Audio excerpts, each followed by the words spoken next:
trazer um outro componente desse assunto ainda que a gente está discutindo, que é o ano a volta, né, do judiciário, porque no mesmo evento, viu, Vera, Madu e Andreasa, a Procuradora-Geral da República, Raquel Dodge, ela citou problemas na segurança pública do país e também defendeu o papel da justiça no avanço da sociedade. Ela aproveitou o discurso para sair em defesa da prisão após condenação em segunda instância. A gente também separou um trechinho do que disse a Raquel Dodge. Coloca aí, André.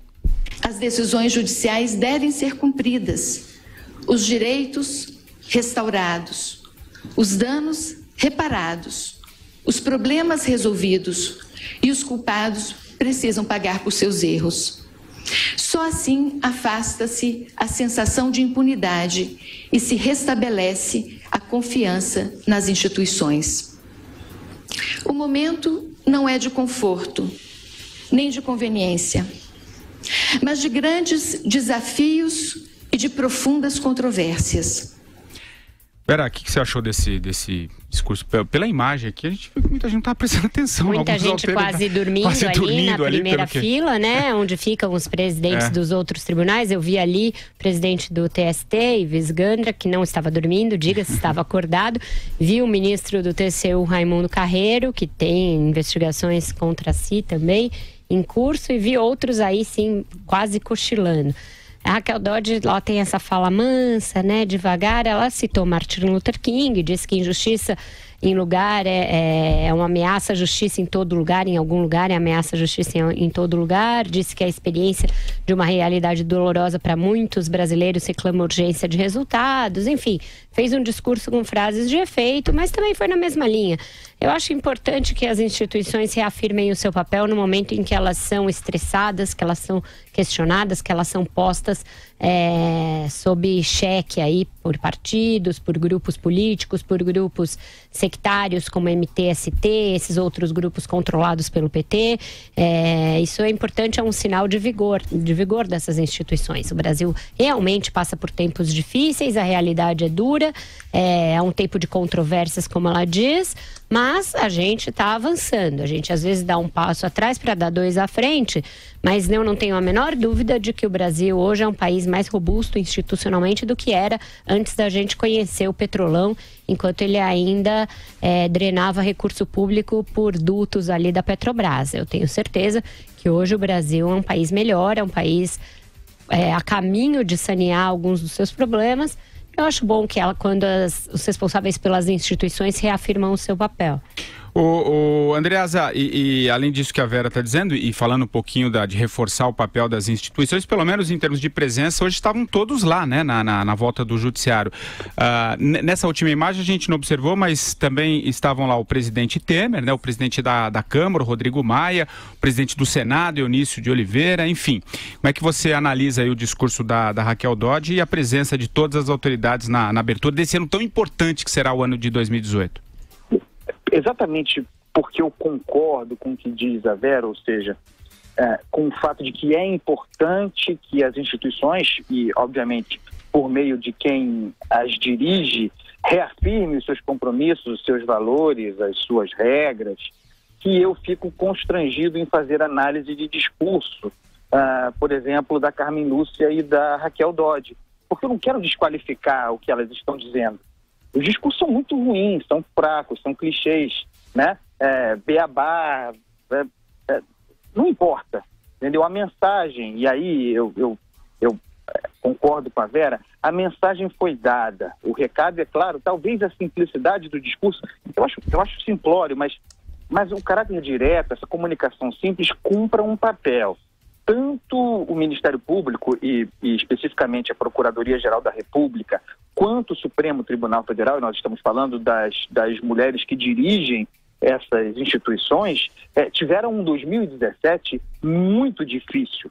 Não são poucas as pessoas, eu entre elas, vocês sabem, que atribui responsabilidades a essas instituições, a quem comandava essas instituições. No caso, a boa parte dos ministros do Supremo, no caso, ao Rodrigo Janot, por um certo ativismo judicial, por alguma irresponsabilidade nos procedimentos, certamente por negligência em alguns procedimentos, por politização do discurso. Então, para mim, o que importa mesmo agora, uma vez feitos os discursos, é que essas instituições atuem em defesa da Constituição Federal, né? Quer dizer, eu estou dizendo que, para mim, a abertura, olha que loucura, a abertura do ano judiciário pode significar para muita gente a abertura oficial do ano da insegurança jurídica.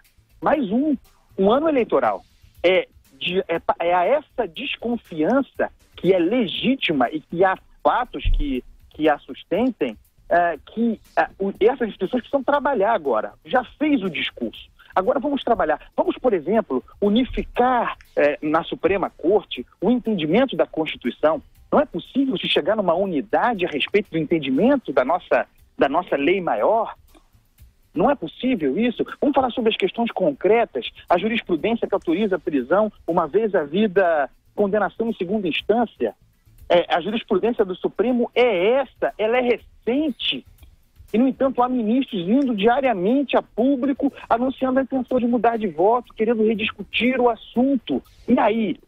Não se pode varrer isso para baixo do tapete. O Supremo tem que atuar nisso.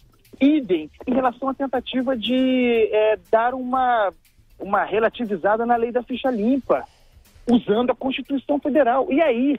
O que a gente espera da Suprema Corte são respostas firmes a essas questões. O que eu espero do Ministério Público, da Procuradoria-Geral da República, é que sirva de exemplo para a categoria, para a classe, para os limites da atuação do Ministério Público, para que o Ministério Público seja confiável, para que a gente possa continuar admirando o trabalho da Força Tarefa da Lava Jato. Então, menos discurso, menos blá blá blá, está feito, e atuação. Atuação. O que você acha, Amador? A primeira coisa que me vem em mente, Patrick, é que essas cerimônias todas com os discursos dessas senhoras me lembra o início do ano letivo na escola da Tia Teteca aqui em Curitiba, né? Que as professoras falavam para os alunos: olha, esse ano vocês vão se comportar, não é? E a gente dizia que sim, e evidentemente não se comportava. Mas parece um pouco, né? Ainda pelo tom do discurso, assim, um pouco, como é que eu vou dizer, simplista e tal. Mas hoje, indubitavelmente, o centro dinâmico da política brasileira é o poder judiciário. Isso por questões, não questões institucionais, questões penais, né? A questão do Lula não é uma questão institucional, é penal. É um caso de polícia, né? E outros casos que são pendurados do Supremo Tribunal Federal, e o comportamento também de alguns dos membros da Suprema Corte e outras cortes superiores, né? E eu vejo também esse comportamento das duas ministras, né?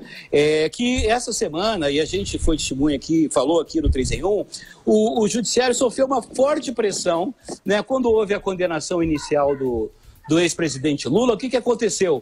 Houve uma forte pressão no sentido de, primeiro, criasse uma jurisprudência que beneficiasse o Lula, né?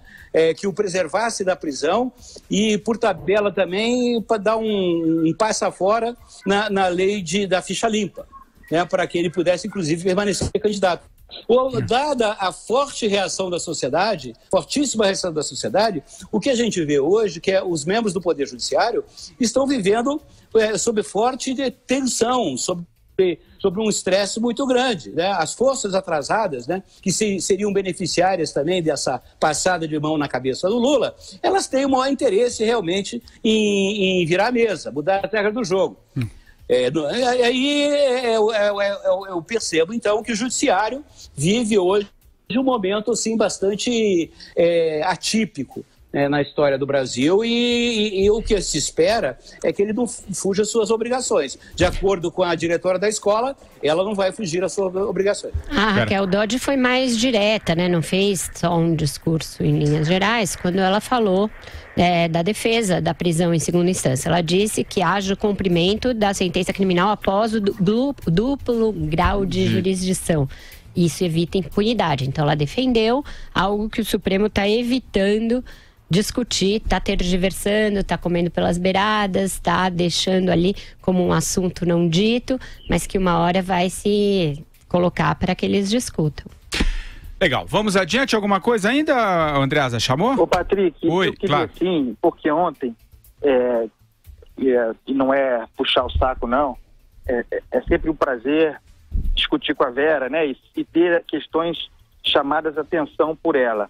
E aí, a gente está falando sobre a possibilidade de um ministro, falando sobre a questão da segunda instância, né, da possibilidade de cumprimento de pena, da jurisprudência corrente, uma vez havida condenação em segunda instância, isso de que a Vera falou agora, que a Raquel Dodge defendeu, a gente estava discutindo sobre a autonomia ou o poder, no caso da presidente do Supremo, para fazer a pauta, né, como responsável pelas matérias que serão discutidas em plenário.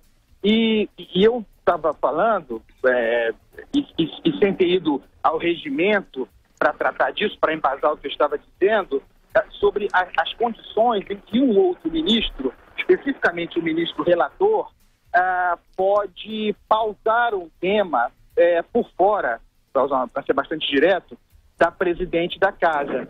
E aí existe o artigo 129 do Regimento Interno do Supremo, que diz o seguinte: em caso de urgência, e não está dito o que significa caso de urgência, né? É algo que cabe ao relator determinar, em caso de urgência, e você pode considerar um caso de urgência a situação do Lula, né? Ex-presidente da República, ano eleitoral, pré-candidato, enfim, é bastante ampla a ideia de urgência. Em caso de urgência, o relator poderá indicar preferência para o julgamento. É nesse tipo de brecha do regimento do Supremo, há outras que acho que a questão pode voltar e me parece que voltará.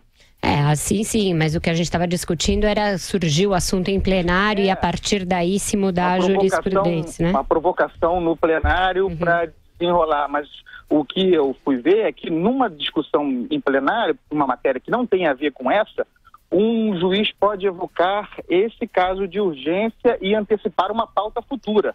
Pois nunca vi acontecer. Aí sim seria um casuísmo em relação ao Lula extraordinário. Bizarro, Vera Magalhães.